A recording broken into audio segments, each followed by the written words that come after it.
मात्र केवल, और जो अंधभक्त है गुजरों में, केवल वो वोट करेंगे। और उनकी संख्या मैं बेटा आपको बता देना चाहता हूँ, केवल 2-3-5% तक सिमट के रह जाएगा ये इस बार जो है।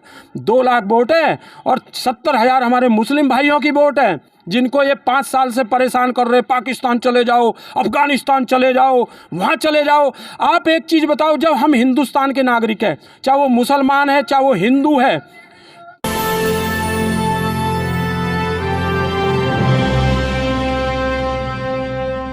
नाम है करतार चौहान। अच्छा। गांव मेरा रूपवास है। और ये वाला गांव कौन सा है? ये हमारी एस्कॉट कॉलोनी है। Escort colony. हाँ, दादरी नगर पालिका के अंदर आती है। अच्छा, विधायक कौन है यहाँ के? यहाँ के माननीय तेजपाल नागर जी है। अच्छा, 5 साल में कितना विकास उन्होंने आपके क्षेत्र के लिए कर दिया? देखिए, विकास जो हुए, विकास कार्यों में 40% कमीशन खाने का काम हुआ है पिछले 5 साल में। सारी जनता जानती है, जितने विकास कार्यों में जितना पैसा आया है ऊपर से, उनमें 40% कमीशन खा गए हैं ये। पहले कभी हम सुना करते थे 10% कमीशन विकास कार्यों में चलता है, लेकिन पिछले 4 साल 5 साल के अंदर जितने भी विधायक निधि से काम हुए हो या नगर पालिका के अंदर काम हुए हो, उनमें 40% तक कमीशन खा गई है। तो विकास कार्य की बात ना हो तो अच्छी बात है। और दूसरा, इन्होंने हमारे जो दादरी की जनता है उनको जातियों में बांटने का काम किया है, भेदभाव कर दिया है। भेदभाव कर दिया है। 40% वो कटौती करने लगे हैं, लेकिन बाकी का 60% जनता के लिए तो लगा रहे होंगे। देखिए, जनता के लिए तो मैडम 100% लगना चाहिए भैया जी। 100% हमारा, जब हमारी योजनाओं के तहत जो पैसा आता है, हाँ। केंद्र सरकार से जो हमें पैसा मिलता है, वो हमारे विकास कार्यों के लिए मिलता है, ना कि कमीशन खाने के लिए। और जितने भी विकास कार्य हुए हैं, सारे विकास कार्य एकदम जो है बिल्कुल मटेरियल बहुत ख़राब तरीक़ा से लगा हुआ है। और जनता के साथ ये बहुत बड़ा धोखा है। ये केवल हिंदू मुस्लिम की जो राजनीति इन्होंने करी है, हिंदुओं को केवल ये डर दिखा के मुसलमान मुसलमान और मुसलमानों को हिंदू हिंदू करके इन्होंने अपना कमीशन 40% तक पहुंचा दिया है इस सरकार ने। अच्छा, यहाँ के दादरी विधानसभा क्षेत्र के अस्पतालों के क्या हालात हैं? देखिए, अस्पतालों के हालात मैं आपको बताता हूँ कि हमारी दादरी के अंदर एक सरकारी अस्पताल है। वहाँ आप जाके देखोगे तो स्वस्थ, जिसकी ये कहते हैं कि हमने इतना पैकेज दे दिया है, वहाँ दादरी के अंदर जो सरकारी हॉस्पिटल है, सारी दवाइयों का जो है पूरी तरीक़ा से दवाई बिकती है और बहुत कम लोगों को दवाइयाँ मिलती है। स्थानीय लोगों को तो स्वास्थ्य के नाम पे केवल ढकोसलाबाजी है। जिस तरह से विधायक जी का घर भी पास में ही है अस्पताल के, तो उन्हें लगता नहीं है कि अस्पताल की व्यवस्था जो सुविधा होनी चाहिए वो जनता के लिए करनी चाहिए उन्हें? देखिए, जनता के लिए अगर काम होते तो आज जो आक्रोश इस सरकार के प्रति है, ये आक्रोश ना होता। 4 साल 5 साल के अंदर केवल हिंदू मुस्लिम होता रहा और केवल जो है हम हिंदू राष्ट्र बनाएंगे, हम ये करेंगे, हम वो करेंगे, जातिवाद करेंगे। आपने देखा होगा 22 सितंबर को गुर्जर सम्राट महिर भोज की मूर्ति अनावरण के कार्यक्रम में नाम बदल दिया। इस गुर्जर जाति का कितना बड़ा अपमान, पूरे भारत हिंदुस्तान नहीं, पूरे जो गुर्जर जहाँ भी रहते हैं पूरी दुनिया में, उनका अपमान किया गया। क्योंकि हमें पता है कि 1944 में ये संस्था 300 बीघा ज़मीन गुर्जरों ने इस गुर्जर सम्राट महिर भोज के नाम पे दी थी और उसमें गुर्जर विद्या सभा प्राइमरी स्कूल से लेकर पोस्ट ग्रेजुएट डिग्री कॉलेज तक चलाती है। और कभी कोई विवाद इस जाति में नहीं था, इन दोनों जातियों में कोई विवाद नहीं था। लेकिन ये माननीय विधायक जी और माननीय चीफ मिनिस्टर साहब योगी आदित्यनाथ जी जो संत है, संत के लेके देखिए भैया, मैं आपको एक चीज़ बताना चाहता हूँ। संत जो होता है, साधु जो होता है, वो जातियों को त्याग कर और अपने परिवार को त्याग कर अपना पिंडदान करने के बाद में सर्व समाज के लिए काम करता है।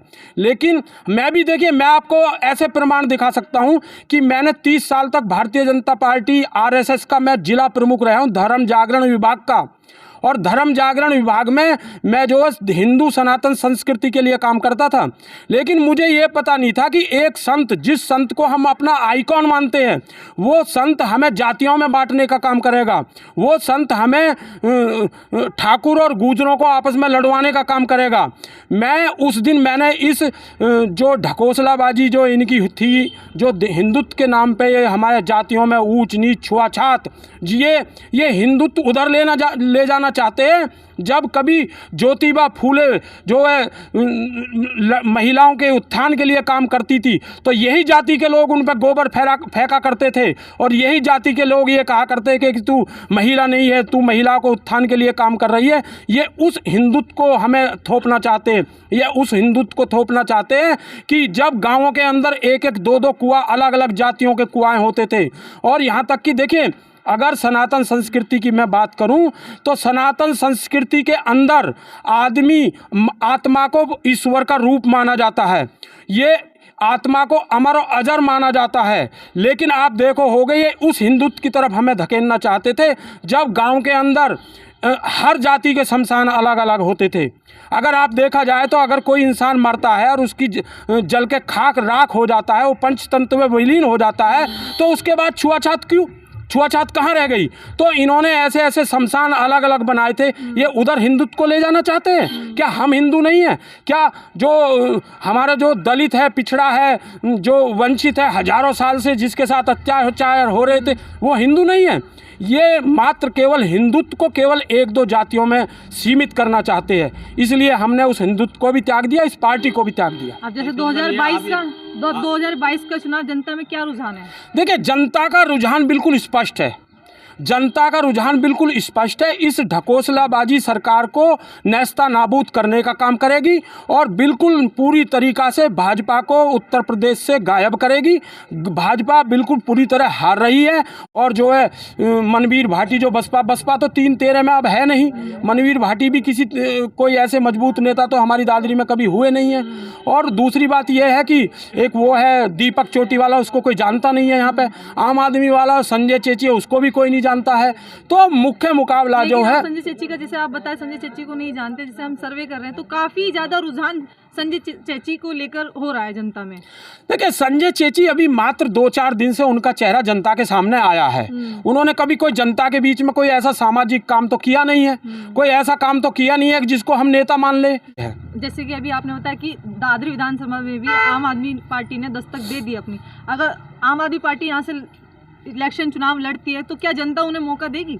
देखिए, मौका अभी आम आदमी पार्टी का यहाँ पे कोई जनाधार नहीं है बिल्कुल भी।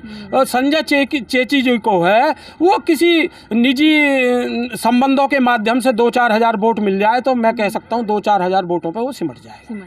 हाँ जी। तो 2022 में निश्चित है बदलाव होना? निश्चित है बदलाव होना। उत्तर प्रदेश की सरकार बदलाव चाहती है और ये झूठी सरकारों से जो जातियों में बांटने का काम करती है, जो धर्मों में बांटने का। आपको एक चीज़ बताता हूँ, दादरी का मैं इतिहास बताता हूँ। दादरी जो है गुर्जरों की राजधानी क्यों कहा जाता है? दादरी जब मुगल काल आया था तो दादरी की जो हमारी रियासत थी, गुर्जरों की रियासत थी, इन्होंने उनकी पराधीनता स्वीकार नहीं की थी मुगलों की।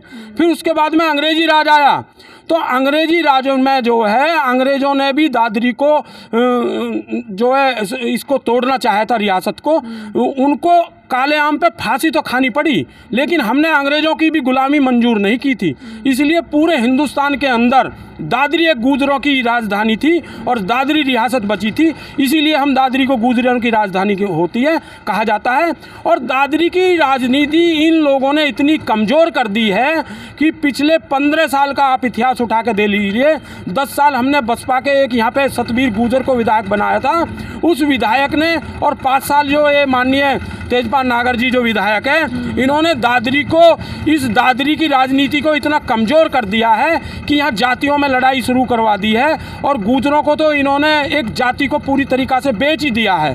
तो निश्चित रूप से इस समय दादरी की जनता एक मजबूत, जैसे तेज सिंह भाटी विधायक हुआ करते थे, महेंद्र सिंह भाटी हुआ करते थे, या विजयपाल भाटी हुआ करते थे, नवाब सिंह नागर हुआ करते थे, रामचंद्र विकल हुआ करते थे। अच्छाई कर रहे हो या बुराई कर रहे हो? कौन सी पार्टी की? भाजपा सरकार की आप लगातार बुराई करते जा रहे हो। देखिए, मैंने आपको बताया, मैंने 30 साल भाजपा के लिए काम किया है। मैं भाजपा की उन नीतियों की बुराई करने के बाद भाजपा छोड़ी है जब जिस तरीक़ा से वो हिंदुत्व को, हमें जो प्राचीन हिंदुत्व में जब हम छुआछात, ऊंच नीच, जाति प्रथा, उस पर ये 22 सितंबर को देखा, इसलिए हमने जो है इसका भाजपा का हम खिलाफ कर रहे हैं। लेकिन मोदी सरकार और योगी सरकार लगातार बोलती जा रही है कि देश बदल रहा है, देश की अर्थव्यवस्था अच्छी हो रही है, देखिए लोगों के अच्छे दिन आ रहे हैं। देखिए, मैं आपको बताऊं, अगर अच्छे दिन आते तो ये हमें जातियों में ना बांटते। अगर ये जातियों में बांटने का काम कर रहे हैं, गुर्जर सम्राट महीर भोज का जो इन्होंने अपमान किया है, तो हमारे लिए तो ये अच्छे दिन है नहीं। हमारे लिए तो भैया हमारी तो जाति ही खत्म।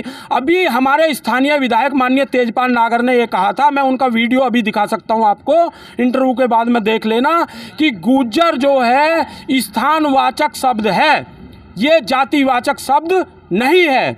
हमारी तो जाति खत्म कर दी इन्होंने, तो हमारे अच्छे दिन कहाँ आए? हमारे दिन अच्छे कहाँ है? हमारी तो जाति खत्म कर दी।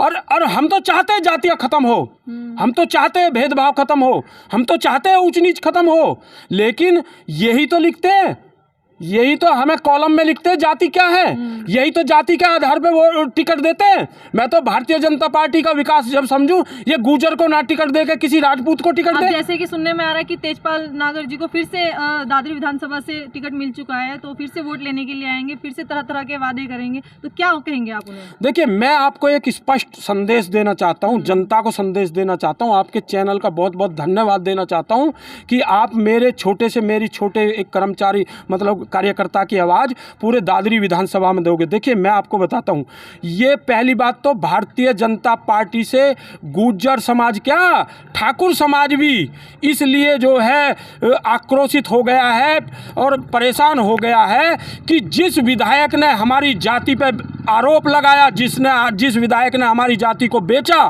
उसी को टिकट दे दिया। ये तो एक वो है, जबरदस्ती वाला सौदा है। इसको टिकट देने का परिणाम मैं आपको बताता हूं कि गुर्जरों के गांव में इसे घुसने नहीं दिया जाएगा।